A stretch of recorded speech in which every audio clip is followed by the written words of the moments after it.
As we commemorate 75 years of dedication and craftsmanship, join us in a journey through time. This is a celebration of Barnhill's legacy. This group started sometime around 1980.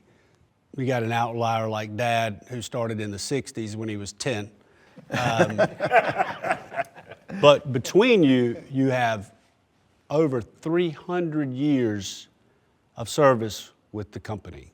Describe the foundation of the company and how you guys took that, evolved it, and did what you did. I made two really good decisions. One was marrying Donna, and the other one was going to work for Barnhill Contracting Company. And when I first came to work with Barnhill Contracting Company, I was hired to be the safety director. It wasn't long that Bob said, "You need to be a personnel manager too." So he gave me personnel, and then about 6 months later, he said, "I think you need to be the equipment manager too."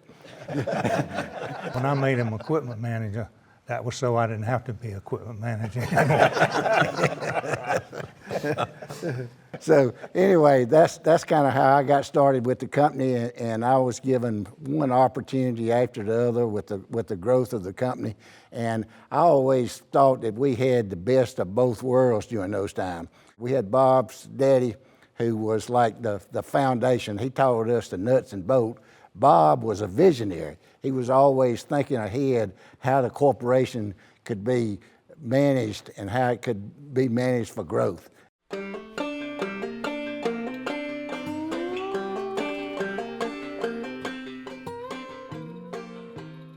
We have so many people who started out on a shovel and wound up being an area manager or a division manager. And that's a story that I'm proud to tell, and I think we should be proud to tell. I started out in the field as a laborer. When I started, the guy they teamed me up with called me a no-good, long-haired motorcycle riding hippie. But he was a very good teacher, mentor. His name's Lacey Woods, and he taught me how to check grade, run equipment, just everything, and I worked through. And eventually I became a foreman, and I eventually moved into the office working under William Davis. And it's allowed me to grow. I work with this whole crowd. It's been fun, it's been exciting. It's been a lot of hard work, but it's been very rewarding. We challenge one another, a lot. Bob did, he challenged all of us, more times than one, I'd bring an idea up to Bob. He said, "You think you can do that?" I said, "Well, I think so, yeah." He said, "Okay, give it a shot then." I got the opportunity in 1985, and it's exactly like it was. It was a family. Everybody was greeting me and saying, and everybody was helping with everything that I needed to go through. I had some experience and so forth and so on. I knew what I wanted to do, but these guys were unbelievable, every one of them. I haven't been working, but we've gone through the company meeting, and I've been working maybe a month or two. And one of the big projects that Barnhill had just been awarded was the I-40 95 interchange down Benson. And big dirt job, big dirt. Ed Morgan was superintendent on that job. And they were just getting ready to start, April. And Mr. B walks in my office. He said, "I need some help." I said, "Okay, I'll be glad to." He said, "I got 9 or 10 scrapers down there on the job. Just got them moved in there a couple days ago, and they're getting ready to start." I said, "Well, that sounds interesting." He said, "We got a big problem." I said, "What's that problem?" He said, "We ain't got a single operator." I said, "Don't have any operators." I said, "You need one for every one of them, and they need to be rolling tomorrow." He said, "We need to start moving dirt right now." I said, "The weather's ready." I said, "Yes, sir, we'll get right on it." I'm thinking, wonder what a scraper is. I run to the leads office. I give him this whole story. I said, "Man, I'm shaking, bro." I said, "This ain't gonna be good." Lee said, "Don't. I got it, bro. You got it. Don't worry about it." I said, "What do you mean?" He pulled out a piece of paper out of his back pocket, got a list of names, and beside of them is where they live. Not no telephone number, where they live. He said, Lone Pine Trailer Park right here. There's 5 of them right there. I grabbed that full piece of paper, jump in the car right there, and I'm telling you, in 3 hours, I had 9 scraper operators on the way to Benson. And I was one happy soul, but not only was I happy, the boss was too. But just the way things worked back then and how well it worked with one another and make things happen. Right. Most of you had a pretty good portion of your career that you worked with B1, my grandfather, and then you had a pretty good amount of your career that you worked with Dad. Describe the differences. Bob is mainly instrumental in the growth of this company. Mr. Barnhill was on this job, and that job was right. Bob had a bigger vision for where this company could be, and I think that's probably one of the few things we ever satisfied him on. Putting together the kind of corporation that we were, the type of corporation that I think it was, has a lot to do with the success for the company as well as the stockholders of this company. I'm real proud of that we did that, and he and I worked on that a lot. And he and I also worked on the division concept that we developed that we still using. As mentioned, they had different visions for the company the way it was. Bob was way long-term out, had a lot of employee relations. Bob did more so. Mr. B was hands-on.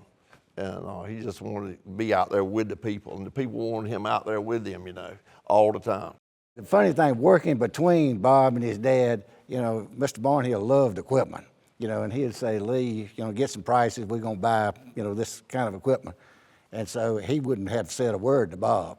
So I'd go back there to Bob's office. I said, Bob, your daddy tells me to get some prices on this equipment we're gonna buy. He said, we ain't gonna do that, Lee. We ain't gonna do that. So finally we'd go back and forth, and we would get on the same page. But I think to me, the thing that really was the growth of our company, and when Bob organized our company in divisions, each division was like a little company, and the growth of our company just took off. Let's talk a little bit about the genesis of the building division. When did it start? How did it start? Well, it started in 1977, and that was right when we were coming back from the coal mining world. So I went in and talked to Dad, and I said, we can go into this business for less than we can buy a 150 loader for. And I kind of made my spiel, and he said, okay, we'll try it. So we did, and we started it in Tarboro. If you were going to hire people to work in the building division, they were more than likely going to be in Raleigh, and most of the work was in Raleigh. So we opened up a subdivision of the building division in Raleigh, hired Kyle Cave, and moved that division to Raleigh. And then we eventually said, okay, we're moving everybody to Raleigh, and just kept growing, and then unfortunately lost Kyle to stomach cancer. Marty had been with the division for a number of years and showing a lot of promise, so we made him the president of the building division, and that's where we are today. Kyle was a good people person too. I remember a lot of stories were told to him about subcontractors. He'd get them in his office, and they weren't doing right, and he'd just give them hell. And then he'd get up and say, let's go to lunch. Yeah. Absolutely. Well, Cal was definitely a people person, and we needed to build a team, and he did it. So we're actually at a place in time where most of the people working with us right now don't have much context for the way we used to bid highway work in Raleigh. Speak a little bit to those days and who misses it and who is glad we are done with it. I think we all miss it. We went to the highway letting. First thing we did is took all the beds and stood them up against the wall. Stacked them up. Stacked them up, because we weren't going to sleep. No. And then we got tables and chairs brought in, and we went to work. But it was really a team effort because you'd stay up all night and you're putting those numbers together early in the morning. You hadn't had any sleep. And hopefully there was coffee in the room. But And a lot of cigarette smoke. yeah, a lot of cigarette smoke, you're right. And then you try and add all that stuff up and get a total in, and then away you go flying down the hall and to the car in the chase car.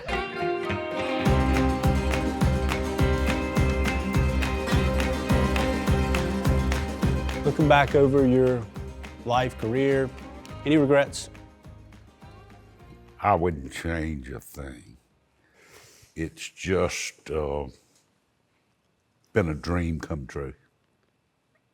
I guess my only regret is that Bob didn't call 25 years earlier. Yeah, I mean, it changed my life and my family's life.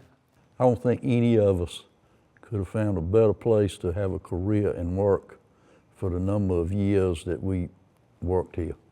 It was all done where we could be successful, and we helped make this company successful, and that's what it's all about. We worked hard. We did. We put in a lot of hours, and we expected a lot, but we gave a lot in return. But God, we played hard too. We did. When it was time to play, we played, and those stories don't need to be told.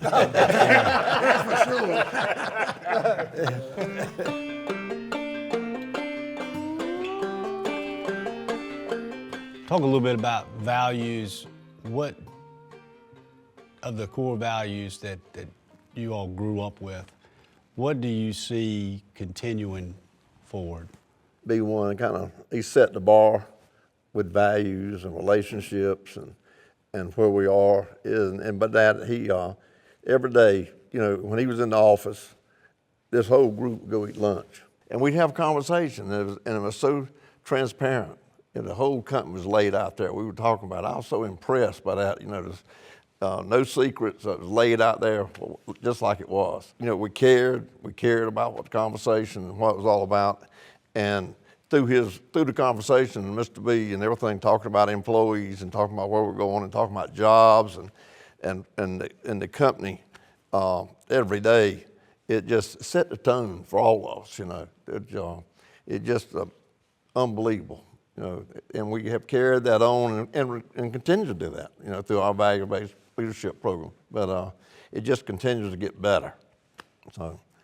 This company has to be proud. You, Rob, and everybody, we have to be proud of that legacy.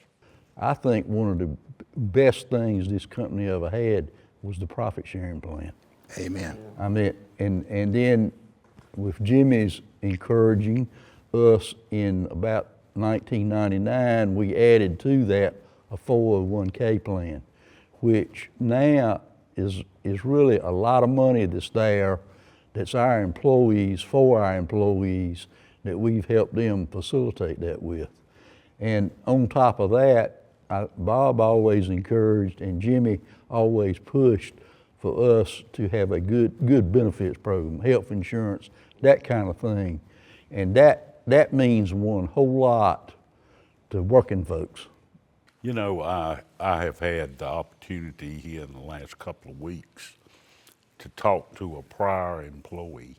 He didn't leave because there was a problem. He left because of his family's location and he needed to leave.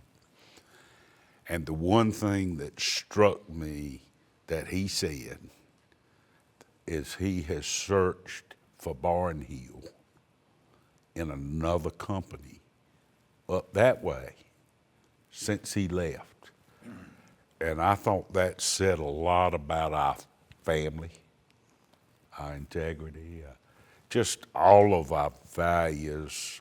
And he named everything and said, hadn't found it yet.